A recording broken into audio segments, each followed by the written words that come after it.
Assalamualaikum everyone. I hope all of you are doing good. So this video is about credit note, which is obviously another document which is used in accounting. So in the last video, which was on debit note, we had said that when the goods are damaged or when there's an overcharge, basically a debit note is used to inform the supplier about that, and basically the debit note is issued by the customer to the supplier. And in that video it was explained that in return the supplier issues a credit note to the customer. We had also said that debit note is not recorded in the accounting books. No accounting entries are made in respect of the debit note. The credit note, this will be used for accounting entries by both the supplier as well as the customer. So when goods are returned or reported faulty, or where there has been an overcharge on an invoice, the supplier is going to issue a credit note, which is going to be in response of the debit note. As with all documents, each business has its own style of credit note, but usually they contain the following info. Obviously, the name and address of the supplier, the name and address of the customer, the date, and the details, quantities, and prices of the goods that are being returned. To distinguish them from invoices, credit notes are sometimes printed in red. So yes, sometimes that can be the case because they are, people can confuse them with invoices. So that is why they are usually printed in red.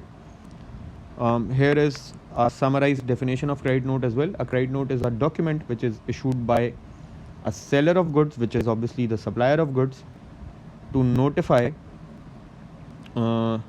of a reduction in an invoice previously issued to the customer. So this credit note is now being issued in response to the debit note to reduce the prices in the original invoice.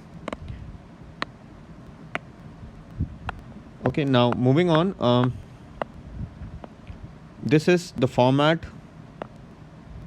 of a credit note, and this is how a credit note usually looks like.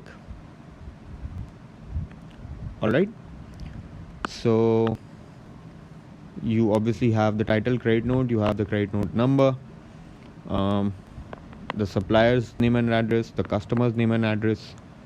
Here is the date, and then you have the details of the product. So 10 meters fabric, polycotton fabric design, P21 is the color code, lemon, unit price was 6. So for 10 meters the total amount was $60, but there was a trade discount given, which was 20%. So 20% of 60 was 12. So the actual price that the customer had to pay was 48. Reason for issue of credit note: wrong color supplied. So if you remember, if you have watched the video on debit note, the debit note, the reason for return of goods was written as wrong color supplied. So now the supplier is acknowledging that debit note by the issue of this credit note. Okay, now this is very important. The customer receives the original credit note. So obviously the original credit note, this will be sent to the customer, and obviously the original will be kept by the customer. And now the customer is going to record entries in the accounting books using this credit note only, and obviously the customer is going to use this to record the purchase returns, right? So if I am the customer and the goods that were sent to me, if they were damaged, and I'm returning those goods to the supplier, obviously these are going to become purchase returns for me, or which in other words can also be called return outwards. So being the customer, when I'm returning goods to the supplier, I'm sending debit note along with the goods, and the supplier in return is issuing the credit note to me, which is proof that he has received the goods that were returned by me.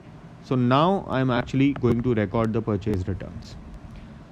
On the other hand, the supplier obviously keeps a copy of the credit note and uses it to record the sales returns, right? So just for an example, let's say Ali is the customer, okay, and he bought goods from Abdullah, who's, let's say, the supplier, okay. So Ali bought goods from Abdullah, right? This is the first thing that happened between them. He bought goods. So Ali, when the goods were delivered to Ali, there were some defects in the goods. So what he did was he returned half of the goods, right? So let's say he returned half of the goods. Along with the returned goods, Ali, being the customer, must have sent the debit note to the supplier, which is Abdullah, informing him of the goods that are being returned and requesting Abdullah to edit the invoice or to acknowledge that the goods were returned. Now Abdullah is going to issue a credit note to his customer Ali to acknowledge that the goods were returned and that he has recorded them as sales returns, or which can also be called return inwards, right? On the other hand, when Ali, the customer, gets the credit note, receives the credit note, he is now going to record these as purchase returns, or which can also be called return outwards, right? So this is what is going to happen. So once again, no entries in the accounting books are made for a debit note, whereas both the customer as well as the supplier record purchase returns and sales returns respectively using the credit note. Alright, I hope the video was helpful. You guys take care. Allah Hafiz.